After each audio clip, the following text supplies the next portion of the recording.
जय भीम। या ठिकाणी महाराष्ट्रातील नव्हे तर देशातील नव्हे तर या जगभरातील तमाम आंबेडकरी अनुयायाचा जो अत्यंत हृदयाला भिडणारा जो जिव्हाळ्याचा विषय आहे, मुंबई येथील हिंदू मिलच्या ठिकाणी डॉक्टर बाबासाहेब आंबेडकर यांचं जागतिक स्तरावर असलेलं भव्य दिव्य असं स्मारक उभं करण्यात यावं, या संदर्भात दोन भीमाचे वाघ, दोन भीमाचे टायगर, दोन भीमसैनिक, एक भीम टायगर सेनेचे मराठवाडा संपर्क प्रमुख तथा जिल्हा प्रमुख अर्जुन नाना पंडित आणि दुसरं आमचं युवा नेतृत्व, युवा वक्तृत्व, सामाजिक कार्यकर्ते विश्वजित वाघमारे, हे दोन्ही वाघ या ठिकाणी हिंदू मिल इथे होणारे डॉक्टर बाबासाहेब आंबेडकरांचं भव्य स्मारक, या स्मारकाचं काम तात्काळ सुरू करून लवकरात लवकर स्मारकाची उभारणी करण्यात यावी, या संदर्भात जवळपास 5 दिवसापासून या ठिकाणी पाण्याचा थेंबही न घेता या ठिकाणी जवळपास 5 दिवस झाले अमर उपोषण करत आहेत। आणि म्हणून त्यांना या ठिकाणी भीम टायगर सेनेच्या वतीने मी दादासाहेब शेळके राष्ट्रीय अध्यक्ष पाठिंबा देण्यासाठी नव्हे, त्यांच्या सोबत आहो, त्यांच्या पाठीवर थाप मारण्यासाठी, त्यांच्या उपोषणाला एक ऊर्जा देण्यासाठी, त्यांच्या उपोषणात सहभागी होण्यासाठी या ठिकाणी आलेला आहो। पहिल्यांदा या दोन्ही वाघांचं मी भीम टायगर सेनेच्या वतीने या ठिकाणी मी अभिनंदन करतो।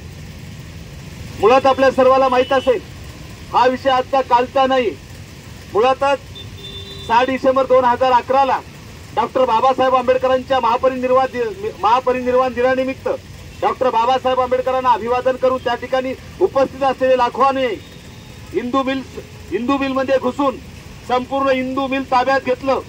जवळपास मला वाटतं त्या ठिकाणी उपस्थित असलेल्या लाखो भीमसैनिकांनी 14 दिवस हिंदू मिलचा ताबा सोडला नाही। शेवटी तत्कालीन राज्य सरकारची हातभर फाटली आणि त्यांनी दोन्ही विधिमंडळामध्ये ठराव घेऊन हिंदू मिल येथे डॉक्टर बाबासाहेब आंबेडकरांचं स्मारकाला जागा देण्यात यावी यासाठी तात्काळ केंद्र सरकारला तसा राज्य सरकारने ठराव वाटलावला आणि केंद्र सरकारने तेव्हाचे पंतप्रधान मनमोहन सिंग यांनी त्या जागेला मंजुरी दिली आणि त्यानंतर 11 ऑक्टोबर 2015 ला तेव्हाचे तत्कालीन पंतप्रधान माननीय नरेंद्र मोदी यांनी मोठ्या दिमाखात, मोठ्या उत्साहात, मोठ्या नौटंकीमध्ये त्या स्मारकाचं उद्घाटन केलेलं आहे। या ठिकाणी उपस्थित असलेले आमचे अर्जुन नाना असतील, विश्वजित असेल, सर्व कार्यकर्ते असतील, आपल्या सर्वांना सांगायचा विषय 2011चा, सध्याचं साल सुरू आहे 2024 आणि मला वाटतं जवळपास 12-13 वर्ष होत आहेत। 12-13 वर्ष होत असताना ज्या डॉक्टर बाबासाहेब आंबेडकरांनी या देशाला भारतीय संविधान दिलं, आज जवळपास आपला देश एक संघ आहे, या देशाची राष्ट्रीय एकात्मता जोपासून आहे, त्यालाही कारण डॉक्टर बाबासाहेब आंबेडकर आहेत। त्या डॉक्टर बाबासाहेब आंबेडकरांमुळे जगात भारताची शान उंचावली, या देशाचा उल्लेख जगातली बलाढ्य लोकशाही म्हणून केल्या जातं। त्या बाबासाहेबाला ऑक्सफर्ड विद्यापीठाने जगावर प्रभाव टाकणारा व्यक्ती म्हणून गौरव करण्यात आलं। त्या बाबासाहेबाला कोलंबिया विद्यापीठाने 250 वर्षामध्ये शिकलेल्या विद्यार्थ्यांमध्ये जगातला सर्वात मोठा कायदे मंडित म्हणून मान्यता दिली। त्या बाबासाहेबांचं स्मारक आज डेट पर्यंत पूर्ण होऊ शकलं नाही, याला सर्वात मोठं कारण असेल तर या जातीवादी सरकारची असलेली जातीवादी मानसिकता। म्हणून बाबासाहेब एका विशिष्ट समाजात जन्म घेतले, त्या समाजाकडे पाहण्याचा दृष्टिकोन त्यांचा आजही मनुवादी असल्यामुळे ते स्मारक पूर्ण होऊ शकलं नाही। हा भीम टायगर सेनेच्या वतीने मी या ठिकाणी जाहीर आरोप करतो, परंतु घाबरायचं काही कारण नाही। आपला इतिहास हा संघर्षाचा आहे। त्या बाबासाहेबांनी 20 जुलै 2024 ला बहिष्कृत बाहेर हितकारणी सभेच्या माध्यमातून जो मंत्र दिला होता, शिका, संघटित व्हा, संघर्ष करा, तो संघर्ष आमच्या रक्तात आहे। बाबासाहेबांच्या अवलादीला मला अर्जुन नाना आणि विश्वजित यांना सांगायचं आहे, बाबासाहेबांच्या अवलादीला संघर्षाशिवाय काही भेटलं नाही, तो नामांतराचा संघर्ष असेल। आपल्याला माहित असेल 27 जुलै 1978 ला विधिमंडळामध्ये नामांतराचा ठराव पास झाला, मिळाले केव्हा 14 जानेवारी 1994, म्हणजे जवळपास तेव्हा आम्हाला रक्त सांडावं लागलं, जीवाची आहुती द्यावी लागली, आमचे घरदार पेटविले गेले। 14 वर्षानंतर आम्हाला न्याय भेटला। दुसरा संघर्ष एक्झाम्पल म्हणून मी सांगायलो, कारण हाही आमचा संघर्ष आहे, त्या संघर्षाची आठवण करून देण्यासाठी मी हे सांगत आहे। कारण अर्जुन नाना असेल, विश्वजित असेल यांचा संघर्ष आहे आणि त्या संघर्षाला सॅल्यूट करण्यासाठी या ठिकाणी आम्ही आलो। शेवटचे संघर्ष आहे तर दुसरं उदाहरण देतो। ज्या बाबासाहेबांनी भारतीय संविधानाच्या माध्यमातून आर्टिकल 17 नुसार आम्हाला संरक्षण दिलं, कोणी जातीवाद करत असेल त्याची दुरुस्ती करण्यासाठी आर्टिकल 17 आलं आणि आर्टिकल 17ला अनुसरून अॅट्रॉसिटी कायदा आला। 1 जानेवारी 2016ला अॅट्रॉसिटी कायदा कडक केला। काय केला? कारण नॅशनल क्राईम रिपोर्ट जो केंद्र सरकारचा अहवाल असतो त्यांनी सांगितलं की SC ST आणि बौद्धावर अन्याय अत्याचार कमी होत नाही तर वाढत आहेत, म्हणून शासनाने 2016ला अॅट्रॉसिटी कायदा केला। झालं काय? पुन्हा 20 मार्च 2018ला सुप्रीम कोर्टाने अॅट्रॉसिटी कायद्याला नपुसक करून टाकलं, त्यातल्या महत्त्वाच्या कलम रद्द केल्या। त्यानंतर आपल्या सर्वांना माहित असेल, अरे आमचं संरक्षण केलं। बाबासाहेबांनी एका मुद्द्यावर पाठिंबा दिला, जेव्हा मुस्लिम लीगनं पाकिस्तान मागितलं तेव्हा एका पत्रकारांनी प्रश्न बाबासाहेबांना विचारला, का बाबासाहेब तुम्ही दलिस्तान वेगळा मागणार आहात का? बाबासाहेब म्हणाले नाही, कारण या मातीमध्ये माझा जन्म झाला, कारण हा बाबासाहेब सर्वप्रथम भारतीय आणि शेवटी भारतीय आहे। 4 एप्रिल 1938ला विधिमंडळाचं बाबासाहेबांचं वाचन आहे।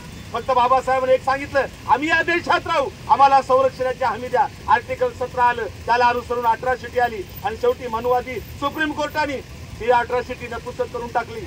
तेव्हाही संघर्ष करावा लागला। 1 नव्हे, 2 नव्हे, 5 नव्हे, 10 नव्हे, 13 लोकांचे जीव गेले आणि 13 लोकांचे जीव गेल्यानंतर शेवटी 20 ऑगस्ट 2018ला परत संसदेने तो कायदा कडक केला। मी एवढ्यासाठी सांगितलं की आम्हाला कोणती गोष्ट फुकट मिळाली नाही, आम्हाला उग्याच्या उगी काही मिळालं नाही, आम्हाला संघर्षाशिवाय काही मिळालं नाही, पण आमच्या रक्तात संघर्ष आहे। संघर्षाचा वारसा आम्हाला डॉक्टर बाबासाहेब आंबेडकरांपासून लाभलेला आहे आणि त्याचेच वारसदार अर्जुन नाना आणि विश्वजित आहे। मला गर्व वाटतं या 2 माणसाबद्दल। हे मेले तरी चालतील, काही सारे फाशी घेऊन मरतात, काही पॉइझन पिऊन म्हणतात, काही पोरीच्या लफड्यापायी म्हणतात, काही भ्रष्टाचार करून मरतात, परंतु आज हे 2 वाघ माझ्या हिंदू मिलमध्ये होणाऱ्या डॉक्टर बाबासाहेब आंबेडकरांच्या स्मारकासाठी मरत असतील तर खऱ्या अर्थाने आम्हा सर्व आंबेडकरवाद्यांना गर्वाची गोष्ट आहे।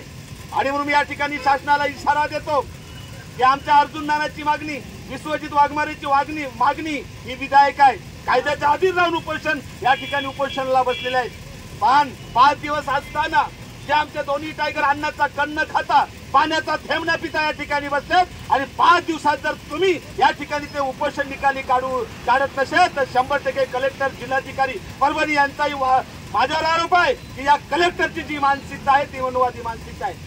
कारण कलेक्टरचं काम असतं ज्या विषयाला अनुसरून उपोषण बसलं तो विषय निकाली काढणे, नसता तुझ्यात दम असेल तर आम्हाला लिहून दे, तुमचा विषय कायद्यात नाही म्हणून हिंमत असेल तर, पण बसलेलं उपोषण कायदेशीर आहे। आणि मग या 2-3 दिवसात जर कलेक्टरनी संबंधित विभागाला पत्र देऊन तात्काळ अर्जुन नाना आणि विश्वजित यांची जर मागणी नाही मांडली तर महाराष्ट्रावर भीम टायगर सेना रोडवर उतरून तीव्र आंदोलन करेल। वेळप्रसंगी कायदा सुव्यवस्था बिघडला तर त्याची शासकीय राज्य शासनाची राहील। आणि मी या ठिकाणी परत या ठिकाणचे कार्यकर्ते आहेत, मला ओळख नाही कार्यकर्त्याची, मी अर्जुन नाना आणि विश्वजितच्या माध्यमातून परभणी जिल्हा असेल, परभणी शहर असेल, तमाम जे कोणी बाबासाहेबांचं नाव घेऊन स्वतःला कार्यकर्ता समजत असेल त्या कार्यकर्त्याला माझी विनंती आहे की आपण या उपोषणाला पाठिंबा म्हणून या उपोषणात ताकद निर्माण करण्यासाठी आणि भविष्यात काय परिणाम होतील हे कलेक्टरला दाखवून देण्यासाठी येणाऱ्या 2-3 दिवसात आपण सर्वांनी या ठिकाणी कलेक्टर ऑफिस मध्ये घुसून किंवा जिल्ह्यामध्ये आत्मदानाचा इशारा करावा। त्यात पहिले नाव दादासाहेब शेळके असेल एवढा या ठिकाणी शब्द देतो आणि परत अर्जुन नाना आणि विश्वजित यांच्या उपोषणाला